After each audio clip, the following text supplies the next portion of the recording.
and welcome back to a special episode of Salmon's Pizzeria. This is a Europa League preview episode where we are going to take a look at Kilmarnock's opponents, FC Copenhagen, and I'm delighted to say that joining us to go over this is Copenhagen Sundays' very own David. David, how's everything going? It's going fine, thank you, Stu. Brilliant. And we'll get sort of straight into it then, because these are only going to be sort of little tidbit episodes, so we can just listen on the go and get it out of the way. But on Copenhagen then, David, we'll start with last season before we jump into the game itself. Copenhagen finished third in the league last season. What happened there then? Because obviously from Britain, all we see really is Copenhagen as probably the biggest side in Denmark. You expect them to be fighting for the title every season. So what sort of went wrong last season that Copenhagen didn't win the title? Well, that's the £1,000,000 question, I should say. But I guess that one of the things that went wrong was the European campaign. We had a really tough draw, and we struggled during those matches. We had really fine results also, but we lost both the cup. We were beaten, I think, in the quarterfinals, and we missed the championship. And I guess that I would say that it's due to the effort we put into the European campaign. Yeah, absolutely. And just touching on that sort of European campaign then, as you say, a ridiculous group: Galatasaray, Bayern Munich, Manchester United, all, in their own rights, really giants of European football, even Galatasaray back in the day as well. It starts and then off... who do you draw when you go through that group as number 2? Then who do you draw for the last 16? Of course, none less than City. Yeah, of course. It didn't get any easier, of course. But in that campaign, you only pick up a point, I think, from the first 3 games before the fantastic win over Manchester United, the draw away at Bayern Munich, and the win over Galatasaray. Even the home game against Bayern Munich was very close. Would you say, especially at home in Europe, that's a huge advantage for Copenhagen when they're playing in Europe at home? It used to be. I guess until last season we had 1 defeat throughout many years. I guess actually through the group stages of the Champions League, only 1 defeat against the Real Madrid. So that has been an unbeatable fortress, Copenhagen's Parken, no doubt about that. Amazing. And then coming on to the game then itself, you take on Kilmarnock starting Thursday night. Is this the first tie over in Copenhagen? What were your thoughts on playing? We're going to touch on the Bannock Ostrava game as well, but what were your thoughts on drawing Kilmarnock? Do you know too much about them? No. We knew that it would be between Kilmarnock and the Norwegian team, and we didn't know what to wish for. I guess we would have guessed that we would wish for the Scottish team. We don't know much about them, to be honest. We know, just like in Czech, we played Ostrava last, the third qualifying round. And what we knew about the Czech league was that they had 3 strong teams in top, the 2 Prague teams and Pilsen. And I guess what every Dane knows about the Scottish league is that you have 2-3 very strong teams, and then we guess that the rest is not quite so strong. So I would say that this would normally be a good draw for Copenhagen. Yes, I think on paper it does look like that, but obviously Kilmarnock did pull off a very good result themselves in Tromsø against Norway. Exactly. Very tough team to beat. If we just touch on the third qualifying round, then Bannock Ostrava, you win 1-0 at home, you lose 1-0 away. It goes to penalties. I actually watched the penalty shootout, which is probably one of the worst penalty shootouts I think I've ever seen in my entire life. Terrible. What was your how did Copenhagen play over the 2 legs? Is there enough there to give you confidence going into the Kilmarnock game, or do you think you'll need to improve? I think what we should do is forget those 2 games, and also forget the the game in this Sunday, which was also terrible, just like the one in Ostrava. So forget those games. They were terrible. We should have won with a bigger margin in Copenhagen, and we should have closed the game in Ostrava. That was terrible. It should never have been this close. And I mean, we only go through because they kick terribly. They miss 4 out of 5 penalties. I mean, Trot catches one, but then they shoot.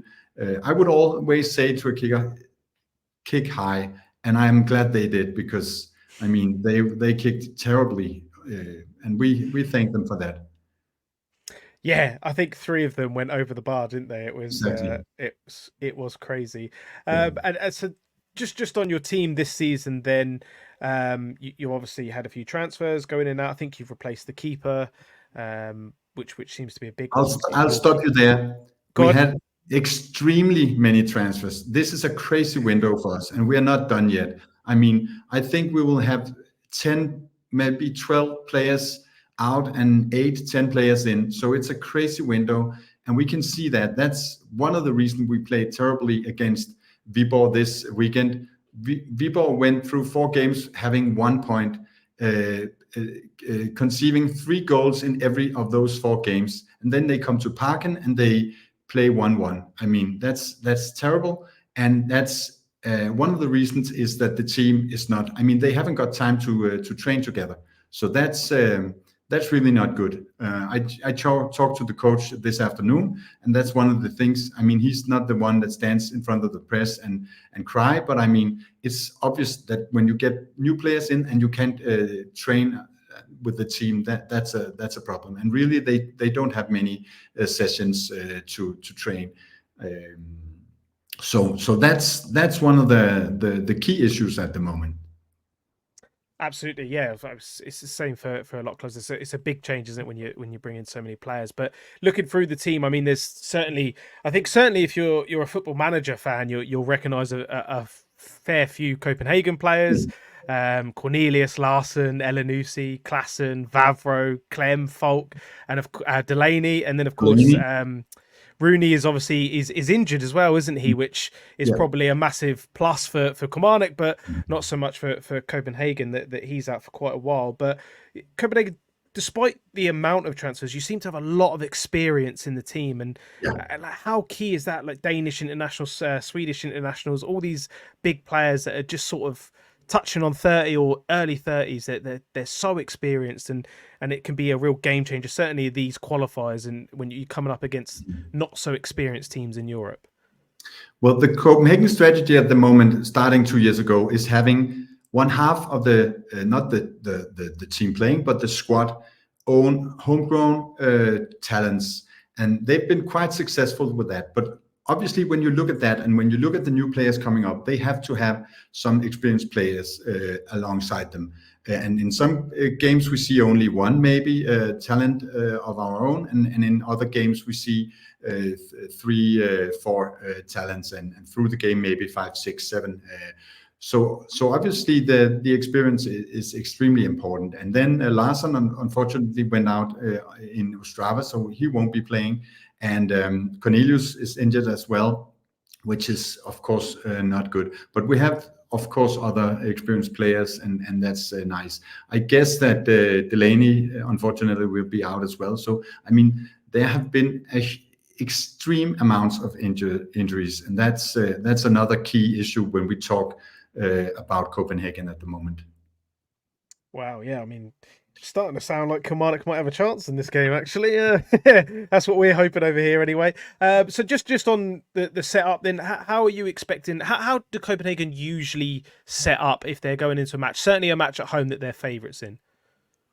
I would say close to the one that they started with in Ostrava. That would be Trot, Dix, Vavro, Garananga, Gara, as we call him, Elanusi, Larsen, Lea, Oskarsson, Meling, Delaney, and Falk. And then, of course, we have some injuries. So we have had quite a few changes Sunday. But that would be the favorite starting 11, and obviously playing 4-3-3. maybe a 5-3 back, but I would guess 4-3 against Kilmarnock. And who are you expecting? I mean, who's the real? I imagine you've got them all over the pitch, but who are the real danger men up top? The men that are going to really look to hurt Kilmarnock. Well, during this preseason, Ori Oskarsson, he told me that he wanted to be the top scorer of the Super League, and I bought into that one. So that we call him the future top scorer of the Super League. And I was thinking when I was waiting to come on that I would say to you that he is going to score against Kilmarnock. I promise. I would almost promise you that. Yeah. And then Ashuri, fantastic player, also. So he could also be dangerous. I mean, the midfielder Falk, extremely good, experienced player of the match when we played Manchester United in the last. Last 8, I guess it was, in the Europa League a few years ago. Fantastic player as well. He can also score a goal once in a while. And then I would look out for Dennis Vavro, the defender, kicking from 40 meters. That could also happen. Plenty to watch out for. And then a couple more questions then. So in terms of weaknesses, where do Copenhagen tend to suffer when other teams are coming at them? Like I see from the transfers, it seems to be a lot of defenders are coming in the door. Is that been a notorious problem for Copenhagen? Well, yeah, we sold quite a few backs this season, and there have been huge changes in the back four. So that would be that would be a weakness at the moment. Actually, we couldn't only have one left back. And we have 2 new right backs. So, but I think actually they look quite good, the new guys also. Of course, one of them is injured, so he won't be playing, Rodrigo. But actually we tend, and that's crazy because I would say that half the teams we meet, they play low and defend. So, but actually we have a problem with that. So, I mean, I would hope that we would score 4 goals in Parken, but I'm absolutely not sure. And we tend to have a problem at the moment, at least, with teams, as we say, parking the bus in front of the goal. Yeah. Yeah, I think that's one thing you'll get with Kilmarnock. They haven't started the season fantastically well themselves, but they're a very structured side defensively. That they can pick their moments, and they've got players that can hurt teams, certainly.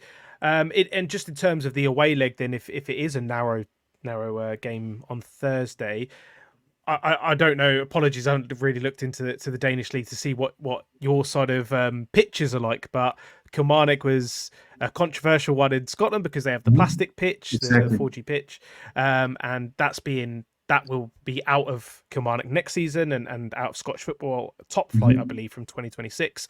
How are you? Is that a worry for you at all, going and playing on the plastic pitches at all? Well, we don't love it, but in our own training ground, we train along with the old famous Copenhagen Football Club, the oldest one on the continent, Copenhagen Football Club, and they have mostly plastic training pitches. Of course, we have 3 grass pitches for the FC Copenhagen first squad, but the young players, they play plastic all the time, and we have 2 teams at the moment actually in the Danish league playing plastic, and we played a terrible pitch in that